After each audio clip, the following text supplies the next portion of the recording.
Charles Payne of Fox Business brings the pain to Kamala Harris for her terrible economic policy.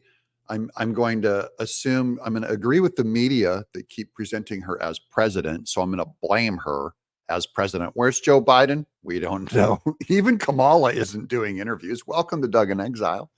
I'm Doug TenNapel, and this is where my happy patriots have found me. So thanks for watching. Charles Payne. So I just wanted to say that statement from the Harris White House or from Harris was really intriguing about President Trump almost bringing us to a recession. We were in a recession under President Trump, but it was because of COVID. That asterisk always has to be made that the economic policy under Trump, of course, when you shut all businesses down, you're going to ruin an economy. And that's what happened. So it's not Trump's fault that a pandemic happened. By the way, speaking of pandemics, you know, as my channel got shut down and my business got demonetized, you guys have given me donations, and thank you for those PayPal donations, over $1,000 now, and also in some super chats as we straighten things out. But if you're watching me on X or Rumble or now back on the YouTube a little bit, thank you for watching.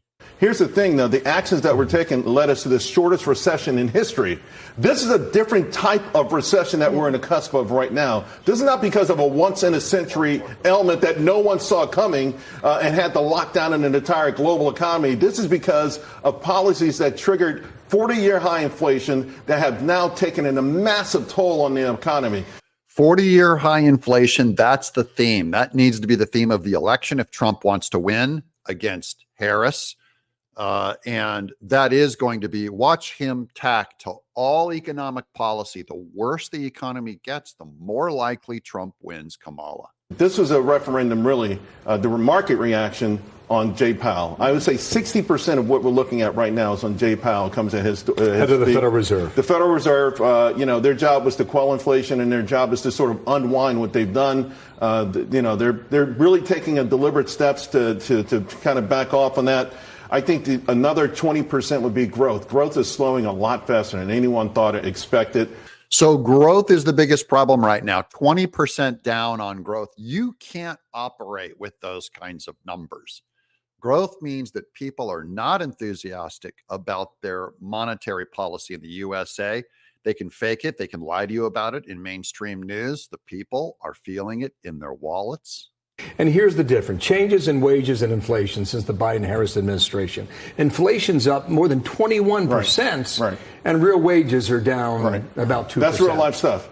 So watch that inflation number. Inflation up 21%. That means all of your money is now worth 21% less than it was. It buys 21% less. The main focus here was all of the money that not only did Biden and Harris pump into the economy, that continue to gush in. And ironically, they brag about things like the Inflation Reduction Act. That's stoking inflation. They brag about all the money that they're giving the world's richest corporations to build factories here. Well, guess what? We gave $8.5 billion to Intel. You know what we got in return? They're going to get rid of 15,000 workers. That's Intel. You give the big bosses money and breaks, and then they can their workers, 15,000 of them, people who can no longer pay their rent. Is that smart? Is that really brilliant? Is that what we should be doing with taxpayer money? Stoking inflation and losing jobs? It's nuts. And of course, Kamala's plan is going to be to stoke more inflation and lose even more jobs. Big picture, though, guys, I know that many of you have retirement. Some of you don't even have retirement funds. You're so poor. And I just want to say, never panic. Never panic. The people who panic the most, even in an economic recession or a crash, are the ones who lose the most. So even if you just hold tight, slow and steady, eat rice and beans, that might be all you can do. That might be the biggest win you can get during a recession. Last week, we had Wayfair talk about the great financial crisis. We had Five Below saying disproportionately, they've never seen anything like this, where the weight of inflation has crushed their low-income customers, and they're seeing more upper-income households shop there. Again, a deep discount store.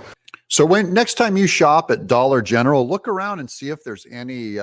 look at the cars in the parking lot, if they're rich people cars like Teslas, or if they start looking like the upper crust, because I think the upper crust are going to start shopping where the middle and lower class are. The middle will go down to the very bottom, which would be like I go shopping at Goodwill, and I always look at the cars in the parking lot and look at the kinds of people shopping there. Two things here is Kamala Harris. She hasn't done an interview yet. Hasn't held a press conference. We think we'll get a VP pick maybe within 12 hours, 24 hours. We'll see. But here she was in Atlanta last week on this economy. Building up the middle class will be a defining goal of my presidency.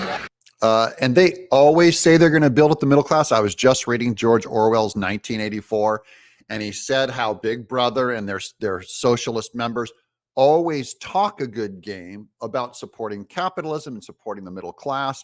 And really, it's just vocabulary work. They are not actually going to do anything but words. So this is Kamala Harris here mouthing the words, we're going to build the middle class. When have Democrats ever built the middle class?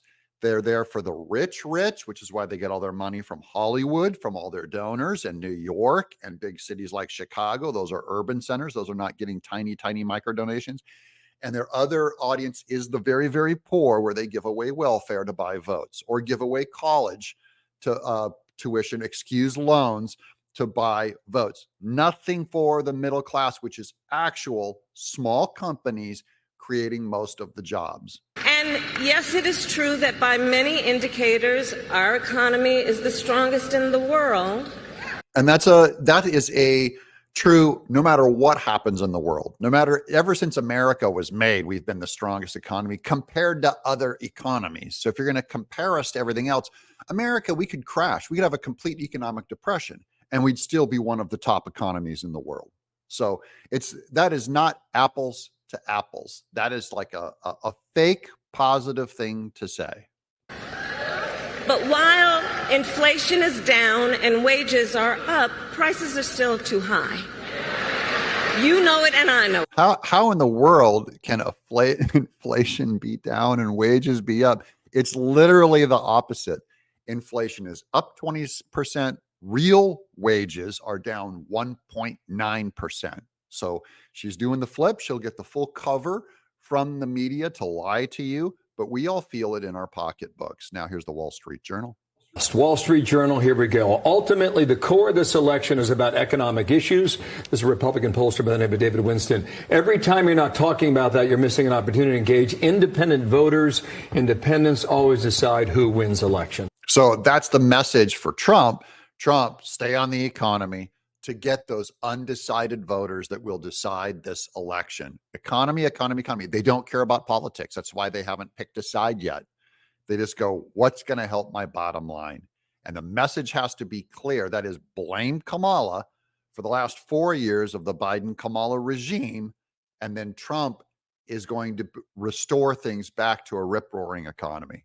When our poll came out last week in Michigan, Trump led over Harris by 8 points on independents. I don't know if it stays that way or if it goes higher. I'm not sure. Well, the jobs report tells you it's going to stay that way because real life, what people are enduring, no matter what this administration says, it's tough. It really is tough. It's tough. It really is tough. So Charles Payne predicts that those independents are going to stay leaning toward Trump. That's a prediction. I'll hold him to it, watch for it, that because of the low jobs report, those numbers are going to stay among independents supporting Trump. So watch for that number to move in the next couple of weeks.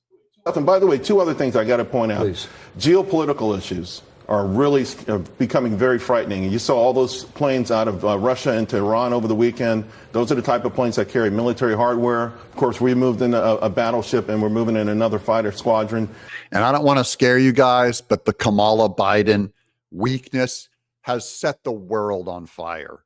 Russia, Iran, Israel, you know how the leader of Bangladesh, she stepped down and fled the country as they took over their parliament's capital.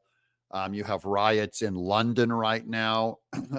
You have problems in France that Le Pen has warned against, their immigration policies. So I'm only saying, we don't panic in exile. We're happy patriots. Keep your cool, guys. Do not panic. Thank you for watching. If this is the last time I see you, bless you, and thanks for watching. I'm Doug in Exile.